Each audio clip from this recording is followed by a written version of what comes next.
Final Stop Brazil. Book 2, Chapter 37. Anger, Sadness, Disappointment. 30th of August 2008. I was once again mighty sick of it all. It could not be that all the problems and terrors started again, but unfortunately it showed that Hilda had a real loss. Again she began to complain about TV and radio. She wanted to sleep early without any noise. Demonstratively, she was at 7 in the night in her bed, staring at the wall. She felt disturbed with my stuff and everything. Obviously, she was looking for controversy. One thing I learned from it: it made no difference whether Brazilians or foreign nationals. They were all mad here. With all violence, she tried to unload her own stress and her depression on me. Pity about the job I had again, but I would not take the shit here. I wrote to the director that I endured this madhouse no longer and asked for immediate transfer to the PE. However, I let nobody know this. To provoke even more controversy, Hilda organized from somewhere a radio and turned it on full volume. How was it with the silence she wanted? I could only shake my head in disbelief, plug my headphones in and let her be. It was not my headache. 27th of September 2008. Through the mediation of Lena, it was again peaceful between Hilda and me. She pulled herself together and showed a little more interest in the television program. Elena had been transferred to the semi-open prison. I granted her, but again it was the confirmation that there was no justice. Lena and I had paid a lot of money to our lawyers. At least I thought that Lena had paid. To go to higher authorities, and others go for free without having even asked for it. What we wanted so badly. In early September, 2 foreigners died in quick succession in a single week. The entire prison was revolting, since there was no grounds for the explanation. Officially, it was announced by the management, stress and drugs. However, both women took no drugs. It was generally known and was confirmed by the disciplinary of the first pavilion. Lena was very angry, like I never saw her before. She told me that one of the deceased had applied 3 times for semi-aberto. 3 times it had been rejected. She probably had lost all motivation to live, like me. Lena and I had a long conversation. We both realized that we had here no chance of early release or semi-aberto. Evidence for this was a further letter written by the Defensoria Pública da União, which said that only an approval of the Directorate was an equivalent opportunity for foreigners, and that we could not hope for approval. She already proved to me with one sentence: "Você não vai ao semi-aberto porque você é estrangeira." I was not the only one. I learned from Lena. Lena knew more. For example, that new prisoners were manipulated to testify in court that they were well off in the PFC and that they were glad to have work and were allowed to earn money. Unfortunately, we had to secure evidence, but we decided to write a protest letter to the Defensoria Pública with a request to forward it to organizations for human rights. The address of the Primeira Dama, Lena, gave me the same time, because the paperwork, of course, was my job again. From Mrs. Lula, I hoped not too much, but wrote to her. It was like scales falling from my eyes the more I thought about things. We foreigners were a true source of funds for the Directorate.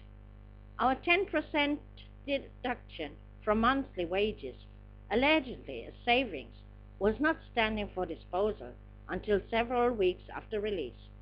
Very few foreigners came back after a few weeks to collect the money, because most had already left the country by the fastest means to return home or had been deported previously.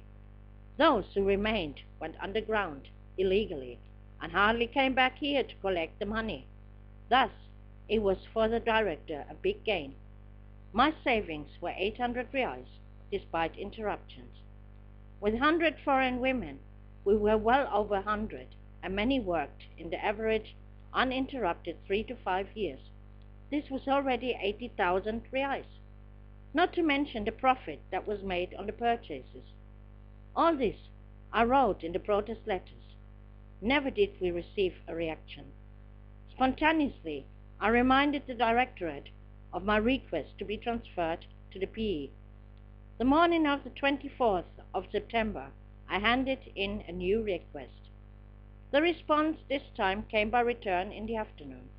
The director thought it not necessary to speak with me personally, and so I kept it as short as possible, reasoned my transfer request that I had in this prison no chances for beneficiaries. The secretary of the director tapped it into the computer, printed it, I signed it, and was back outside. My phone's back in, and so I returned to work to give myself fully to Exalta Samba, performing a live show this afternoon, which I listened to on the radio. When I was called again to the front a few days later, I thought I would be leaving to PE now. Unfortunately, it was not the case. I was called for the rubella vaccination. I had already rejected more than clear since I was older than 35 and certainly would not get pregnant anymore.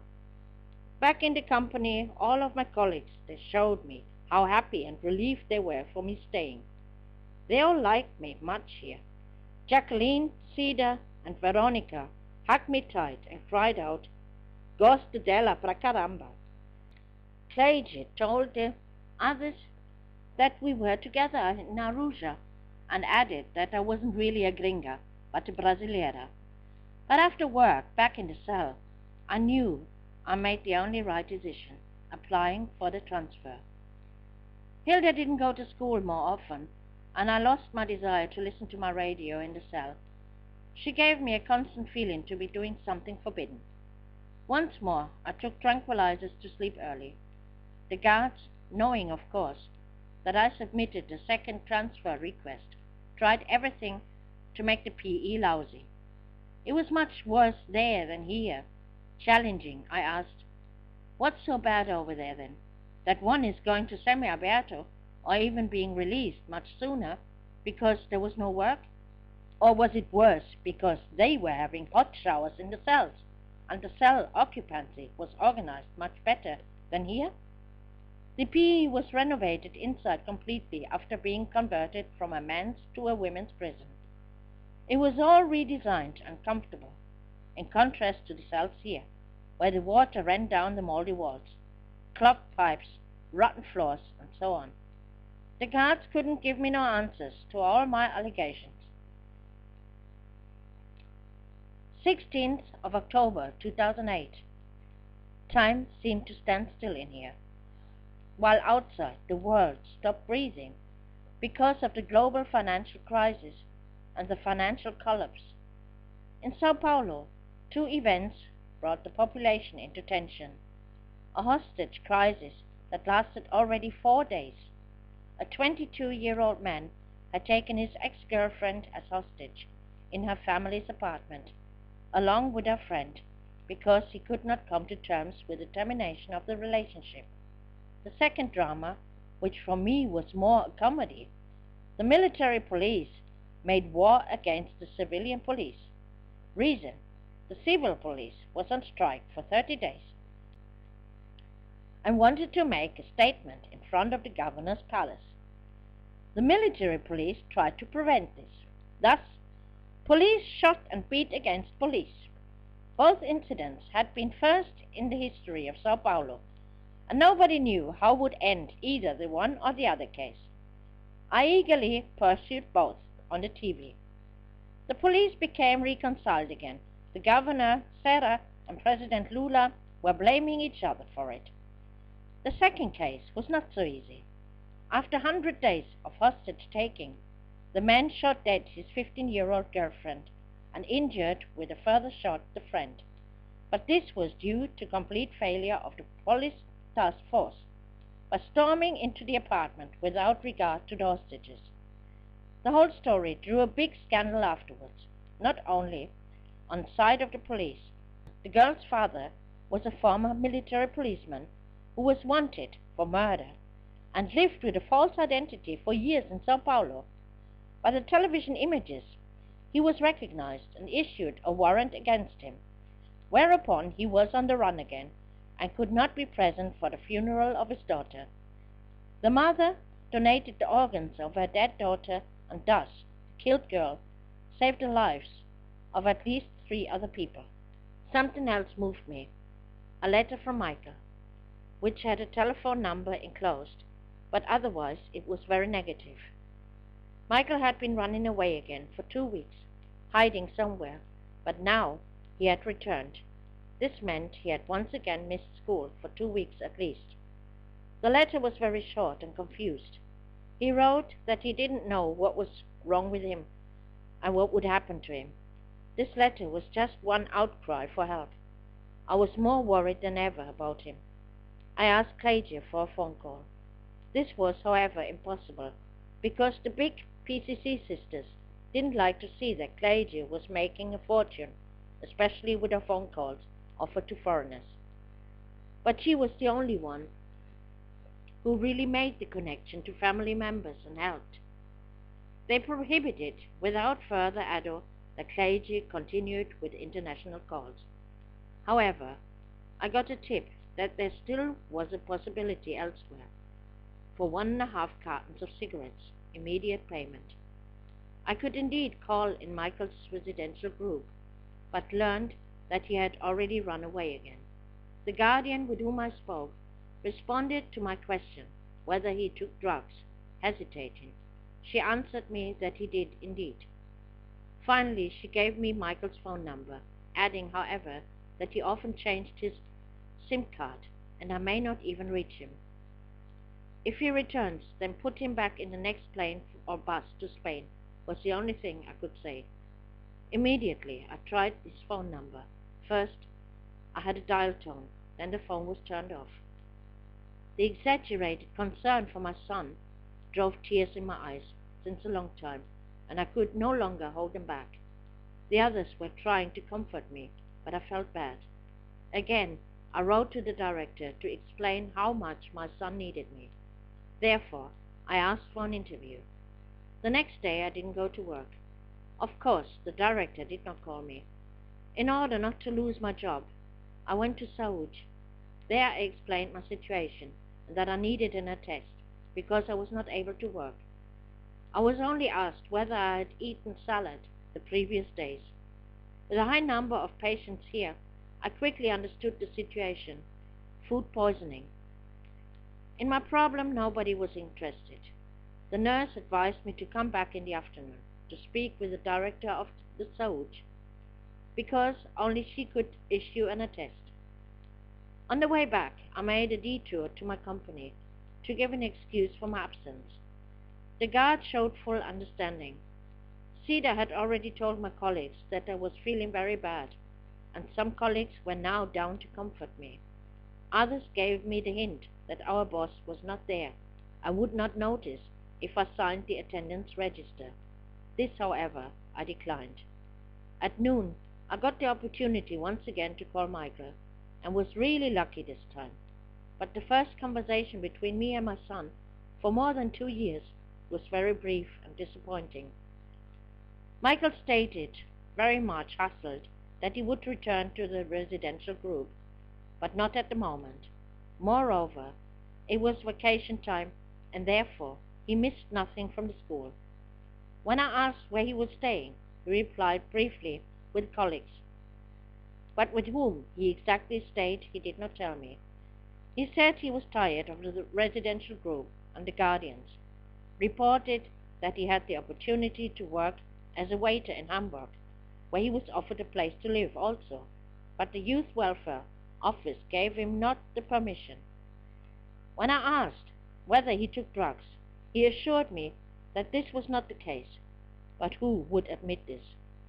I tried to persuade him that he should at least finish school. The 14 minutes I had paid for, I couldn't even fully exploit, because Michael put the phone down on me earlier with a comment that his credit was used up. Why his credit? And with that, the line was dead, without any comment from him like, "It's nice finally talking to you. or how are you? Nothing. On one hand, I felt a little joy, but sadness, frustration, anger, and disappointment prevailed. I felt no better after this conversation, not a bit.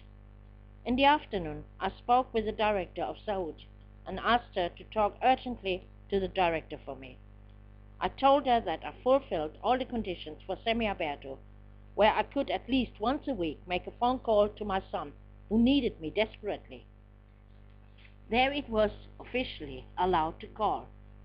Initially, she was very understanding, but said I should talk again with the Assistencia Social the next day. Although I received my attest from her, but more help I could forget about, because neither was called for the Assistencia Social nor the director. A promised general meeting with all foreigners was not taking place either. Our worries and concerns were simply ignored. I just felt bad. The recent conversation with Wesley had also been a waste of time. He was not the least interested in my fate. The main thing for him was the money. My absolute low point was reached again, and the only thing which had maintained me so far, my music, helped no more now. Hilda was getting terribly on my nerves, hardly speaking with me, only when I took the initiative. If I watched TV at night, she pretended to sleep. If I slept early, with the help of my tranquilizers, she watched TV far into the morning hours. The only time to breathe was the time when she was in school, but this became very rare. She preferred lying in bed, watching intensively every movement I made. My request to be transferred to PE was ignored like everything else. My work was turning monotonous for me already. This mindless activity was simply awful for me. The things that had built me up a year ago would take place again this year, anniversary of Transcontinental. But with Hilda in the cell,